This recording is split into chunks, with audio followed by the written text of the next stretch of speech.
हाँ जी असी मौजूद है जी ये राणीਆਂ तहसील ਦੇ ਵਿੱਚ ਜਿੱਥੇ ਅੱਜ ਤੁਹਾਨੂੰ ਦਿਖਾਉਂਦੇ ਆ ਕਿ ਇਹ ਬਹੁਤ ਸਾਰੇ ਅਫਸਰ ਇੱਥੇ ਮੌਜੂਦ ਹੈ ਹਰਿਆਣਾ ਦੇ ਇਹ ਜਿੱਥੇ ਲੋਨ ਮੇਲਾ ਜਿਹੜਾ ਲੱਗਿਆ ਹੋਇਆ ਸਾਡੇ ਨਾਲ ਬਲਤੇਜ ਸਿੰਘ ਜੀ ਇਹ ਪੰਚਾਇਤ ਸੈਕਟਰੀ ਇਹ ਜੁੜੇ ਨੇ ਉਹਨਾਂ ਨਾਲ ਗੱਲਬਾਤ ਕਰਦੇ ਆ।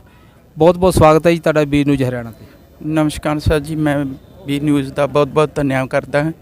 ਅੱਜ ਇੱਕ ਮਿੰਟ ਜੀ, ਅੱਜ ਦਾ ਜਿਹੜਾ ਲੋਨ ਮੇਲਾ ਲੱਗਿਆ ਹੋਇਆ ਹੈ ਇਹਦੇ ਬਾਰੇ ਕੁਝ ਚਾਨਣਾ ਪਾਓ ਸਾਨੂੰ। ਹਾਂਜੀ, ਸਭ ਤੋਂ ਪਹਿਲਾਂ ਤਾਂ ਮੈਂ ਜੀ ਆਪਦੇ ਬੀ ਨਿਊਜ਼ ਦਾ ਵੈਲਕਮ ਕਰਦਾ ਸਰ।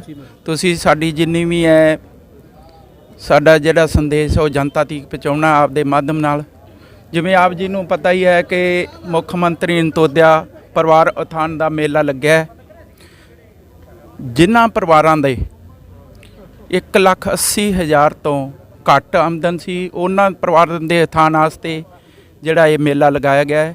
ਇਹ ਮੇਲਾ 2 ਚਰਨਾਂ ਦੇ ਵਿੱਚ ਹੈ। ਇਹਦੇ ਏ ਔਰ ਬੀ ਜ਼ੋਨ ਬਣਾਏ ਗਏ ਹਨ। ਇਹ ਜ਼ੋਨ ਦੇ ਜਿਹੜੇ ਅੱਜ ਜਿੰਨੇ ਪਿੰਡ ਸੀਗੇ ਉਹ ਸਾਡੇ ਕੋਲੇ ਅੱਜ ਪਹੁੰਚੇ ਗਰੀਬ ਲੋਕ, ਔਰ ਇੱਥੇ ਪ੍ਰਸ਼ਾਸਨ ਦੁਆਰਾ ਜਿਹੜੇ 20 ਕਾਊਂਟਰ ਲਾਏ ਗਏ ਹੈ। ਸੰਬੰਧਿਤ ਸਾਰੇ ਵਿਭਾਗਾਂ ਦੇ ਕਰਮਚਾਰੀ ਅਧਿਕਾਰੀਗਣ ਆਪਦੇ ਕਾਊਂਟਰਾਂ 'ਤੇ ਸੀ ਸਰ।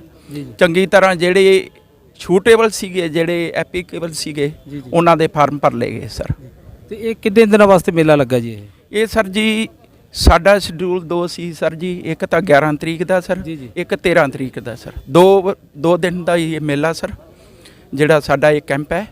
ਇਹਦੇ ਵਿੱਚ ਪਰਿਵਾਰਾਂ ਨੂੰ ਜੋ ਸਹਾਇਤਾ ਦੀ ਜਾਣੀ ਸਰਕਾਰ ਵੱਲੋਂ ਉਹ ਹੈ ਸਰ। ਹਰ ਮਜ਼ਦੂਰ ਨੂੰ ਹੀ ਇਹ ਆ ਜਾਂ ਕੋਈ ਲਿਸਟਾਂ ਦੇ ਵਿੱਚ ਨਾਂ ਕਿਸੇ ਦਾ ਆਇਆ, ਉਸ ਬਾਰੇ ਸਾਨੂੰ ਦੱਸੋ ਜੀ ਕੁਝ। ਨਹੀਂ ਜੀ, ਇਹ ਸਰਕਾਰ ਦੁਆਰਾ ਜਿਹੜਾ ਪੀਪੀ ਸਰਵੇ ਹੋਇਆ ਉਹਦੇ ਤੋਂ ਜਿਹਨੂੰ 1,80,000 ਤੋਂ ਘੱਟ ਆਮਦਨ ਹੈ ਉਹਦੇ ਥਾਨ ਵਾਸਤੇ ਜਿਹੜੇ ਇੱਥੇ ਬੁਲਾਇਆ ਗਿਆ, ਉਹਦਾ ਬਕਾਇਦਾ ਇੱਕ ਅਧਿਕਾਰੀਆਂ ਦੇ ਥਰੂ ਮਾਧਿਅਮ ਤੇ ਚੈਨਿਤ ਕੀਤਾ ਗਿਆ ਤੇ ਇੱਥੇ ਸੱਦਿਆ ਗਿਆ ਜੀ ਉਹਨਾਂ ਨੂੰ। 1,80,000 ਤੋਂ ਘੱਟ ਆਮਦਨ ਹੋਵੇ ਕਿਸੇ ਮਜ਼ਦੂਰ ਦੀ ਜੀ ਮਤਲਬ ਉਹਦੇ ਬਾਰੇ ਹੈ ਜੀ। ਜੀ ਤੇ ਵੈਸੇ ਤੇ ਪਿੰਡਾਂ ਦੇ ਵਿੱਚ ਇੰਨੀ ਆਮਦਨ ਤੇ ਕਿਸੇ ਦੀ ਵੀ ਹੈ ਨਹੀਂ ਜੀ। ਨਹੀਂ, ਫਿਰ ਵੀ ਦੇਖੋ ਜੀ, ਜਿਵੇਂ ਸਰਵੇ ਕਰਦੇ ਹੈ ਜਾਂ ਆਪ ਲੈ ਕੇ ਜਾਂਦੇ ਪਰਿਵਾਰ ਖੁਦ ਜਾ ਕੇ ਦੱਸਦੇ ਹੈ, ਉਹ ਆਪਦੇ ਸੋਰਸ ਦੇ ਨਾਲ ਜਿਹੜੀ ਇਹ ਚੱਕੇ ਗਏ ਹੈ, ਡੋਰ ਟੂ ਡੋਰ ਸਰਵੇ ਹੋਇਆ ਪਿਆ ਜਿਵੇਂ ਵੀ, ਉਹਦੇ ਹਿਸਾਬ ਨਾਲ ਜੀ ਇਹ ਬਣੀਆਂ ਲਿਸਟਾਂ ਤੇ ਉਹਨੂੰ ਇੱਥੇ ਬੁਲਾਇਆ ਗਿਆ ਜੀ। ਹਾਂਜੀ ਸਰ, ਪਹਿਲਾਂ ਤਾਂ ਸਵਾਗਤ ਹੈ ਤੁਹਾਡਾ ਬੀ ਨਿਊਜ਼ ਹਰਿਆਣਾ ਤੇ। धन्यवाद सर। हाँ सर, ਕਿਹੜੇ डिपार्टमेंट तो आए थे, किस तरह से तुसीं लोन दे रहे हो ਜਿਹੜਾ ਮੇਲਾ ਲੱਗਾ है? सर हरियाणा अनुसूचित जाति वित्त विकास निगम से हैं, जिसमें एससी जाति के बीपीएल परिवार वालों को आय उपार्जन के लिए लोन की सुविधा है बैंक स्कीम के। तो कितने क मजदूर होने तक ਤੁਹਾਡੇ को पहुंच चुके? हमारे पास सर अभी तक 8 कैंडिडेट आए हैं, जिनमें से 5 हमने बैंकों को स्पॉन्सर कर दिए। सर ਜਿਹੜਾ ਤੁਸੀਂ ਇੱਥੇ ਪਾਸ ਕਰ ਰਹੇ ਹੋ, ਕਿਤੇ ਮਤਲਬ ਮਜ਼ਦੂਰ ਆਣ ਕੇ ਤੁਹਾਨੂੰ ਡਾਕੂਮੈਂਟ ਦੇ ਰਹੇ ਆ, ਤੇ ਇਹ ਤੁਸੀਂ ਇੱਥੇ ਪਾਸ ਕਰਦੇ ਹੋ ਜਾਂ ਅਚਾਨਕ ਜਦੋਂ ਲੋਕ ਬੈਂਕਾਂ ਦੇ ਵਿੱਚ ਜਾਂਦੇ ਆ ਉੱਥੇ ਉਹਨਾਂ ਨੂੰ ਮੈਨੇਜਰ ਸਾਹਿਬ ਜਿਹੜਾ ਨਹੀਂ ਲੋਨ ਦੇਣ ਤੋਂ ਬਿਲਕੁਲ ਇਨਕਾਰ ਕਰ ਦਿੰਦੇ? ਤੁਸੀਂ ਅੱਜ ਮੇਲਾ ਲਾ ਰੱਖਿਆ है। इसमें ये है सर, बैंक एलडीएम साहब भी बैठे हैं और सभी बैंकों के मैनेजर साहब सारे आए हुए हैं। मौके पे ही सारे कागजात पूरे करवा के उनके सैंक्शन हो रहे हैं। जी सर, धन्यवाद जी। हाँ जी डॉक्टर साहब, बहुत बहुत स्वागत है ਤੁਹਾਡਾ ਬੀ ਨਿਊਜ਼ ਹਰਿਆਣਾ ਤੇ। धन्यवाद सर। हाँ सर, ਇਹ ਪਸ਼ੂ ਪਾਲਣ ਦਾ ਅੱਜ ਜਿਹੜਾ ਤੁਸੀਂ ਇਹ ਮੇਲਾ ਲਾਇਆ ਇਸ ਬਾਰੇ ਸਾਨੂੰ ਦੱਸੋ ਕੁਛ।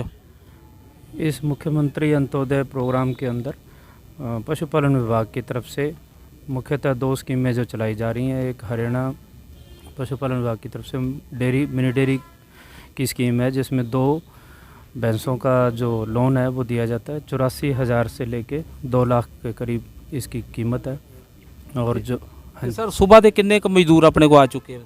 161 परिवारों ने यहाँ हमारे डेस्क पे आज अपने एप्लीकेशन दिए हैं, और 161 एप्लीकेशन हमने बैंकों को फॉरवर्ड कर दिए, जिसमें 9 एप्लीकेशन थी वो कुछ रिजेक्ट हुई हैं, बाकी इन प्रोग्रेस हैं। उनको ड्यू टाइम में बैंक की तरफ से एनओसी इशू करके और सैंक्शन दी जाएगी। सर ਤੁਸੀਂ ਡਾਕਟਰ ਸਾਹਿਬ ਤੁਸੀਂ ਇੱਕ ਅੱਜ ਫਾਰਮ ਭਰ ਕੇ ਪਾਸ ਕਰ ਦਿੰਦੇ ਹੋ, ਅਚਾਨਕ ਜਦੋਂ ਫਾਰਮ ਬੈਂਕਾਂ ਦੇ ਵਿੱਚ ਜਾਂਦੇ ਉੱਥੇ ਮੈਨੇਜਰ ਬਿਲਕੁਲ ਇਨਕਾਰ ਕਰ ਦਿੰਦੇ ਆ ਵੀ ਲੋਕਾਂ ਦਾ ਸਿਬਲ ਸਕੋਰ ਦੇਖਦੇ, ਉਹ ਕਹਿੰਦੇ ਤੁਹਾਨੂੰ ਲੋਨ ਨਹੀਂ ਦਿੱਤਾ ਜਾਂਦਾ, ਇਹ ਤਾਂ ਹੈ ਹੀ ਕੁਛ ਨਹੀਂ ਸਾਡੇ ਕੋਲੇ। ਅਸੀਂ ਆਮ ਦੇਖਦੇ ਬੈਂਕਾਂ ਵਿੱਚ ਜਾ ਕੇ ਮੈਨੇਜਰ ਬਿਲकुल इनकार, गरीब ਨੂੰ ਲੋਨ नहीं देंगे। उस बारे की कहना चाहते हैं?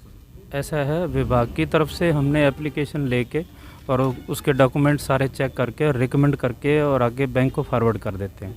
ਤੇ ਸਰ ਅਗਰ ਸਿਬਲ ਸਕੋਰ ਦੇ ਹਿਸਾਬ ਨਾਲ ਲੋਨ ਮਿਲਦਾ ਤਾਂ ਸਿਬਲ ਸਕੋਰ ਕਿਸੇ ਵੀ ਮਜ਼ਦੂਰ ਦਾ ਪਿੰਡਾਂ ਥਾਂ ਉਹਦੇ ਵਿੱਚ ਸਹੀ ਨਹੀਂ ਹੁੰਦਾ, ਉਸ ਬਾਰੇ ਤੁਸੀਂ ਕੀ ਕਹਿਣਾ ਚਾਹੁੰਦੇ ਵੀ ਲੋਨ ਤਾਂ ਮਿਲਣਾ ਹੀ ਨਹੀਂ ਫਿਰ ਉਹਨਾਂ ਨੂੰ?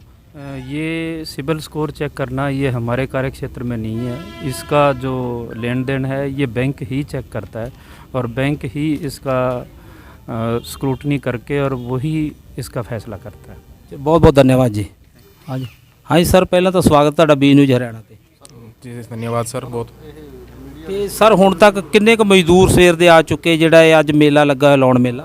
सवेर दे अपने मज़दूर अब देखे जाएं तो यहाँ पे 200-300 के आसपास हम यहाँ आए थे और यहाँ पे अलग अलग डिपार्टमेंट के अलग अलग एप्लीकेशंस जो फॉरवर्ड होके आई हैं बैंकों के पास में, उनमें अपने जैसे एनिमल हस्बेंड्री डिपार्टमेंट हो गया, अपने जैसे HFG SC/ST वाले, मत्स्य विभाग वाले, कई विभागों से अपनी लोन एप्लीकेशन आई हैं, जिसमें अलग अलग बैंकों का अलग अलग जैसे सर्विस एरिया है उसके हिसाब से अपने डिवाइड करके वो अपने बैंकों के हिसाब से इन प्रिंसिपल उसमें अप्रूवल दे रहे हैं सब्जेक्ट। ਸਰ ਇਹ ਆਪਣੇ ਪੰਜਾਬ ਨੈਸ਼ਨਲ ਬੈਂਕ ਤੋਂ? Yes sir. ਤੇ ਸਰ ਇਸ ਤਰ੍ਹਾਂ ਹੈ, ਦੇਖੋ ਅੱਜ ਤੁਸੀਂ ਇਹ ਫਾਰਮ ਪਾਸ ਕਰ ਦਿੰਦੇ ਹੋ ਲੋਨ ਦੇ, ਫਿਰ ਜਾ ਕੇ ਅੜ ਜਾਂਦੀ ਹੈ ਗੱਲ ਬੈਂਕ ਦੇ ਵਿੱਚ, ਬੈਂਕ 'ਚ ਮੈਨੇਜਰ ਛੇਤੀ ਕੀਤਾ ਗੱਲ ਨਹੀਂ ਸੁਣਦੇ, ਉਹ ਕਹਿੰਦੇ ਤੁਹਾਡੇ ਸਿਬਿਲ ਸਕੋਰ ਸਹੀ ਨਹੀਂਗੇ, ਉਸ ਬਾਰੇ ਤੁਸੀਂ ਕੀ ਕਹਿਣਾ ਚਾਹੁੰਦੇ? देखो सर, वो जो बैंक की अपनी आंतरिक कार्यविधि है उसमें बैंक की सारी जो कंडीशंस हैं वो अप्लाई होंगी, उसके बाद ही सैंक्शन होते हैं। ਨਹੀਂ ਸਰ ਉਹ ਤਾਂ ਠੀਕ ਹੈ, ਇੱਕ ਪਾਸੇ ਤਾਂ ਆਪਾਂ ਬੈਂਕ ਲੋਨ ਮੇਲਾ ਲਾ ਰੱਖਿਆ ਹੈ ਨਾ ਵੀ ਹਰ ਬੰਦੇ ਨੂੰ ਆਪਾਂ ਜਿਹਦਾ ਨਾਂ ਆਇਆ ਉਹਨੂੰ ਆਪਾਂ ਲੋਨ ਦੇਣਾ, ਪਰ ਅਸੀਂ ਦੇਖਦੇ ਹਾਂ ਅਚਾਨਕ ਕਈ ਵਾਰੀ ਅਸੀਂ ਲੋਕਾਂ ਦੇ ਨਾਲ ਵੀ ਬੈਂਕਾਂ 'ਚ ਜਾਂਦੇ ਹਾਂ, ਜਦ ਤੱਕ ਉਹਨਾਂ ਦੀ ਗੱਲ ਨਹੀਂ ਸੁਣੀ ਜਾਂਦੀ ਲੋਨ ਮਿਲਦਾ ਹੀ ਨਹੀਂ ਉਹਨਾਂ ਨੂੰ। सुनी जाती है सर, बात क्यों नहीं सुनी जाती? लोन तो बैंक करता ही है, क्यों नहीं करता? बैंक लोन करता है, बैंक लोन करने के लिए है और करते हैं, बिल्कुल करते हैं सर। ऐसा कुछ नहीं है कि भाई उनको एप्लीकेशन लगा के रिजेक्ट कर दिया जाता है, ऐसा नहीं है सर। ਚਲੋ ਧੰਨਵਾਦ। ਹਾਂਜੀ ਸਰ, ਤੁਸੀਂ ਕੀ ਕਹਿਣਾ ਚਾਹੁੰਦੇ ਹੋ ਅੱਜ ਜਿਹੜਾ ਲੋਨ ਮੇਲਾ ਲੱਗਾ? सर ठीक है, जैसा आपने अभी बोला था थोड़ी देर पहले कि बैंक में जो है अधिकारी जो है बात नहीं सुनते, ठीक है ना, ऐसा कुछ नहीं है। आज की जो प्रक्रिया चल रही है वो एप्लीकेशन हम लोगों ने रिसीव कर लिया है यहाँ पे, है ना, और जो उसके बाद की हम बात करें, अगर इंटरनल बैंक प्रक्रिया जो रहेगी उसके अंदर है, उसके अंदर जो हमने अगर सिबिल निकालना है वो तो देखो बैंक के काम के साथ में चलना है भाई। अगर कोई डिफ़ॉल्टर है तो बैंक को देखना पड़ेगा भी डिफ़ॉल्टर है वो एलिजिबल है या नहीं है। नहीं सर, वो आपकी बात से सहमत है, कई बारी किसी ने लोन लिया ही नहीं होता, उसका भी सिबिल स्कोर सही नहीं है। नहीं ऐसा नहीं होता भी, अगर किसी ने लोन नहीं लिया है तो उसका सिबिल खराब हो जाए, वो उस केस में हो सकता है कि अगर उसका सिबिल कम होता है, जैसे को 500 हो गया चाहे 550 होगा, उसको भी नहीं देते। नहीं होता ना सर, अगर किसी ने खुद ने लोन नहीं लिया है तो उसका सिबिल कम कभी भी नहीं होता। दूसरी चीज़ ये आती है उसके अंदर कि ये हो सकता है भी उसने खुद ना लिया हो लेकिन किसी की गारंटी डाल दी हो। अगर किसी का गारंटर बना हुआ है, जिसका गारंटर बना हुआ है वो अगर डिफ़ॉल्टर है, डिफ़ॉल्ट कर गया बैंक में, तो उसका जो खुद का सिबिल है वो बिल्कुल डाउन आएगा। तो इसमें मतलब कोई सिफारिश की लोड नहीं है, जो आपने आज मेला लगा रखा है लोन मेला, इसमें कोई भी सिफारिश की जरूरत नहीं किसी की? नहीं सर, सिफारिश की कहाँ जरूरत है, मेला इसीलिए लगा है ना भी जो कस्टमर्स है उनका काम जो है एक जगह ही हो जाए मोस्टली काम। एंड पे बात तो अड़ जाती है ना भी अब वो ग्राइंडर पालते हैं, ग्राइंडर कहते कि जब लोन पास हो जाता है फिर उन्होंने कहते तुम ग्राइंडर ले आओगे। तो सर ऐसा नहीं है ना भी, गारंटर अगर स्कीम में मतलब वो है ही नहीं भी, स्कीम में जहाँ गारंटर नहीं लेना तो क्यों मांगेगा बैंक? तो आपने जो लोन मिला इसमें गारंटर बिल्कुल नहीं है? नहीं बिल्कुल भी नहीं है। जो स्कीम चल रही है इसके अंदर गारंटी का अभी कोई वो नहीं है, अभी गारंटर चाहिए, बिना गारंटी के बिना सिक्योरिटी के जो है ये। ਬਹੁਤ ਬਹੁਤ ਧੰਨਵਾਦ ਸਰ। ਅੱਜ ਤੁਸੀਂ ਦੇਖ ਸਕਦੇ ਹੋ ਕਿ ਬੈਂਕ ਵਾਲਿਆਂ ਨਾਲ ਅਸੀਂ ਗੱਲਬਾਤ ਮੁਲਾਜ਼ਮਾਂ ਨਾਲ ਕੀਤੀ, ਉਹ ਕਹਿੰਦੇ ਵੀ ਜਿਹੜਾ ਇਹ ਲੋਨ ਮੇਲਾ ਲੱਗਿਆ ਇਸ 'ਚ ਬਿਲਕੁਲ ਵੀ ਜਿਹੜੇ ਗਰੈਂਡਰ ਦੀ ਨਹੀਂ ਲੋੜ ਪੈਂਦੀ।